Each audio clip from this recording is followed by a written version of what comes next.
Aunty নমস্কার, তাড়াতাড়ি ভিতরে আসুন। আরে টিনা, কেমন আছো তুমি? মাম্মি মাম্মি দেখো কি সুন্দর দোলনা, যাই যাই আমি কি দোলনায় বসি। ওয়াও কি সুন্দর দোলনা। আরে হ্যাঁ বেটা, যখন আমরা বাসায় যাব সাথে করে দোলনাটা নিয়ে যাব। হ্যাঁ এটা তো তোমার বাবার দোলনা, তুমি সাথে করে বাসায় নিয়ে যাবে। আরে কি বললে? আরে কিছু না, নিয়ে যেও। আরে আমি আমার পিঙ্ক ড্রেসটা কোথায় রাখলাম? আরে এ কি, তুই আবার কাপড়ের মধ্যে কি করছিস? এটা কোনো বসার জায়গা হলো নাকি? আরে আমি তো ডোরেমনের মতো লুকিয়েছিলাম। এই তাড়াতাড়ি নাম, তুই তো আমার সব জামা কাপড় নোংরা করে দিলি। নাম বলছি। আরে ও কি দুষ্টু রে, আমার সব জামা কাপড় তো নষ্ট করে দিল। আরে আমি তো জানি ওই দিদি তো এখানে কোথায় যেন খাবার করে লুকিয়ে রেখেছে। কোথায় রেখেছে? আরে এই ট্রেরে কত স্ন্যাক, যাই আমি সবগুলো নিয়ে নি।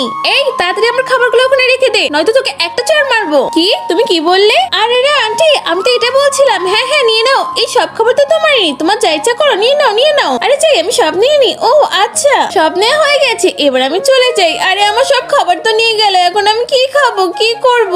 বন্ধুরা, তোমাদেরও যদি এমন কোনো আত্মীয়র বাচ্চা থেকে থাকে তাহলে তোমরা অবশ্যই কমেন্ট বক্সে তার নামটা লিখে যাবে।